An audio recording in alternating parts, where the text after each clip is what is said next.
I want to start with this. I believe that everyone has a strong inner voice. Boom. Part two. That's is... my girl. But I don't. No, wait. But I don't, Linda. No, So everyone has a strong inner Somebody voice. mute the producer.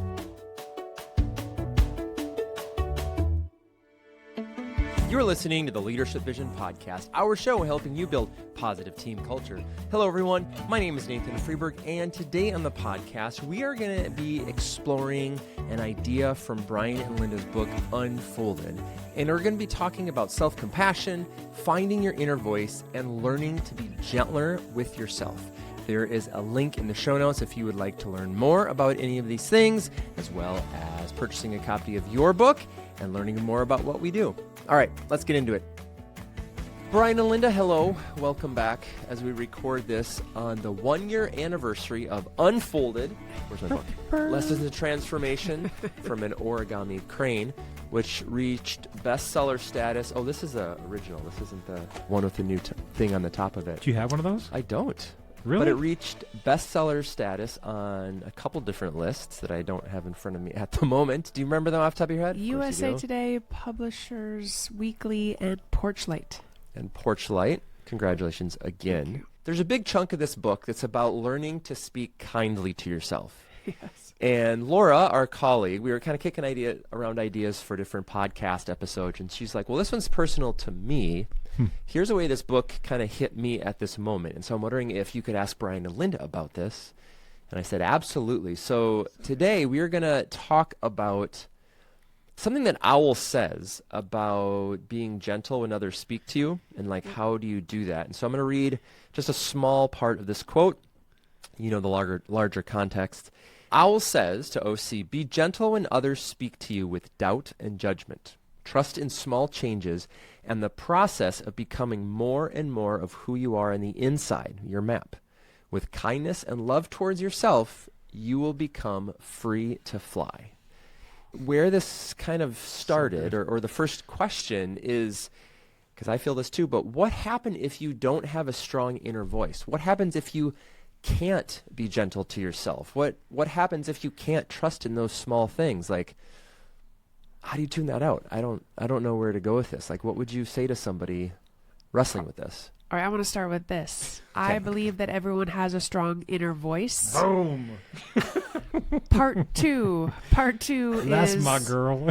But I don't. No, wait. But I don't, wait. Linda. No, So everyone has a strong inner Somebody voice. mute the producer. And I believe everyone has a strong inner voice, and oftentimes that voice gets piled on and covered up and pushed down and made to feel weak or insignificant, and sometimes it's quieted, and sometimes the strong extroverted voice is actually shut down and not listened to and not understood.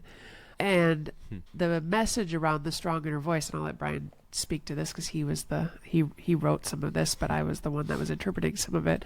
The strong inner voice for me is, how do you dig out that strong inner voice and let it emerge? And when it emerges, watch out. What do you want to say, Brian? I want to say the same thing you said. Oh, don't- I win. Do it I again, said but say it in first. different words. Yeah, use different words. Everyone has a strong inner voice, Whether you feel it or not. whether you feel it or not. And I believe that so much of people's inner voices are not their own. They're the voices of the noise around them. And people often confuse the noise for their own inner voice. That's my first point.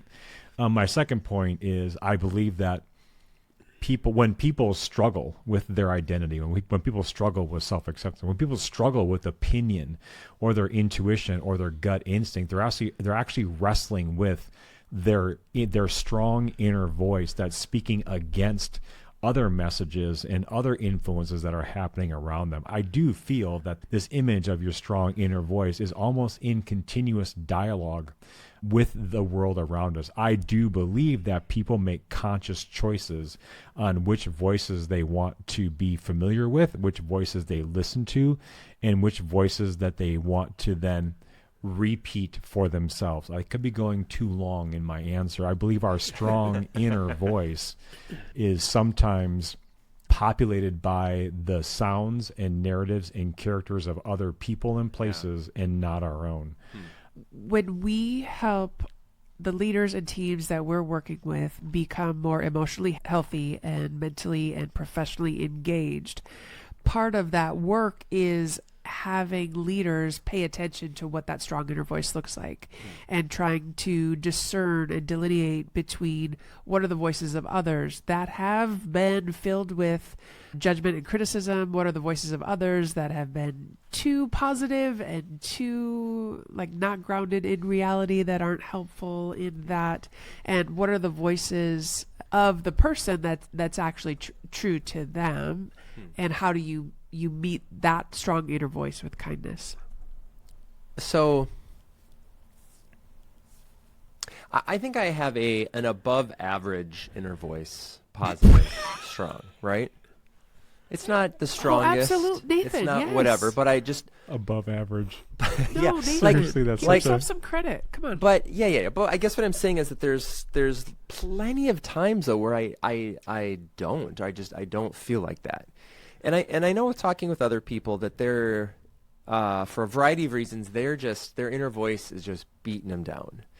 So I guess to hear you say you do have a strong inner voice, you do, how would you say that to someone who just feels so beaten down, has spent, they're in their mid 40s and they just feel like they're getting kicked, hypothetically, in the face. Your neighbor. Technically late 40s, so this is not me. How do you get that message across? It's one thing to say it. I believe everyone has a strong inner voice, blah, blah, blah. But someone who's like, no, she's not talking to me.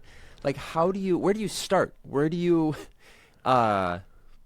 help someone shift that narrative? It's interesting thinking of watching my kids do things. Some of them are like, I can do this, through, and others like, I can't do this, I can't do this.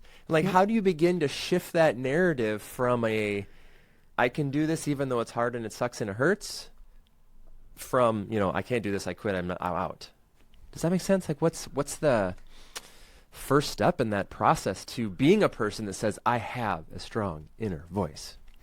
I think the first step in the process is a step of discerning whose voice it is you're paying attention to. That's the first one. I think that there are people that I work with right now, clients of ours, where they struggle with discerning the voice of someone else with their own voice. That's why I think that there are people who accept the emotional tone or the attitude of others as their own.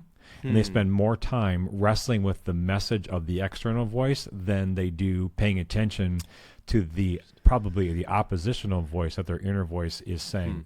So many times in sessions when I find myself working with someone, I will allow someone to spend time wrestling with the fear, the threat, the anxiety, the doubt, and the judgment that they're hearing from other people.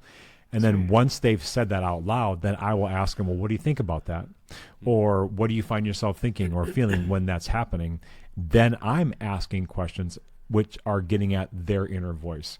I think that people often don't give themselves the opportunity to reflect and to think on their own about, well, what do I think about that? Or what is my opinion about that? How does that make me feel? And that process of asking yourself some self-reflective questions is getting yourself more in touch with and more trusting of your internal voice. I believe that more times than not, when I'm discussing these topics with people, they often know.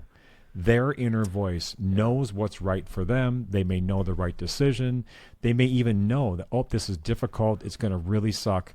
I've been through this before, but their inner voice can help them navigate the way. That's why I think it's important for us to spend time. Like in the book, the metaphor is we are made of a map. When we spend time reflecting on our map, I think that there is the inner voice of the past that echoes back to us as we think about where we've come from and who's influenced us. And it's that inner voice that I want people to pay attention to. In order for that to happen, we have to spend time in some type of reflective activity where we get to know ourselves better. And that's why this phrase that you read starts with be gentle. Don't be oppositional. Don't be too accepting. Be gentle, because even in doubt, in judgment, in threat, and in criticism, there could be elements of truth in there. And there could be a time that our inner voice is waiting to speak against those things. And we have to pay attention to how we listen, and to make sure that we are listening to ourselves more than we are listening to the voices, the noise, and the narratives and the messages that are surrounding us. That's right. Oof. What would that look like, the meditation or the practice? The practice sometimes looks like a question that we'll ask that is, well, who do you sound like? Wow, I've been listening to you for the last few minutes. Who do you sound like?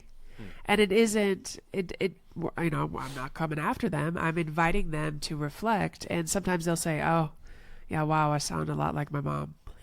Or, wow, I sound like a lot like the leader that I don't want to be, the leader that I promised myself I would never be. And sometimes that the actual act is calling up the voice, not trying to be a certain voice, but calling up and reflecting on the voice that that you are hearing from yourself. And there are some voices that really keep us locked in the past and locked into old versions of who we are. And there, the gentleness, we believe the gentleness is what helps bring you forward into the future. In our book, part of the reflective process of getting in touch with your own inner voice is actually paying attention to other voices, what those voices sound like, and even asking yourself, well, who's saying it? Like, where is this coming from? Because if we can identify, oh, that message is coming from this person, then that helps us create some space for our voice to be able to be spoken out loud or to be spoken internally. Sometimes we need to create the space for our voice to even be heard. How do you create that space?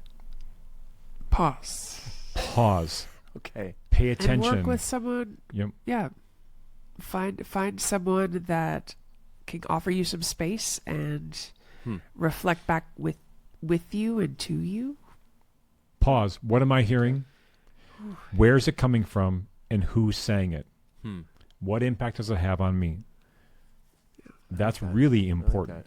I think that also comes from things that I do. It's like, what am I hearing? Because like I will hear, in my own mind, like an echo chamber of messages or narratives or something. Like, well, where is that coming from? Who's saying it? Is it still timely? What do I think about that? What do I really think about that? Okay, so you think about this, right? And I don't want to get too much into AI, but you can, like, the average person right now can tell if something's been written by AI. Yeah. And there's just you start to become known that way. And so to know the AI voice, I think we can learn our voice a similar way. And I think there's a belief that someone else can put a mouthpiece in front of us and help us speak what we're really intending, or AI can help us put the right words together so we can bring our point across. And instead, I think there's this time, it's like, well, what in the midst of all this, what sounds most like me, and how do I communicate those pieces? And I think it actually takes some work. It isn't just like filling in a quick prompt, and it's understanding how you sound, how you want to sound, and what is most important to you. I made the kids avocado toast for breakfast, and one of them, who's turning 10 next week, was like, "Can you cut this for me?" I'm like, "No, you can cut this." She's like, "But it's hard."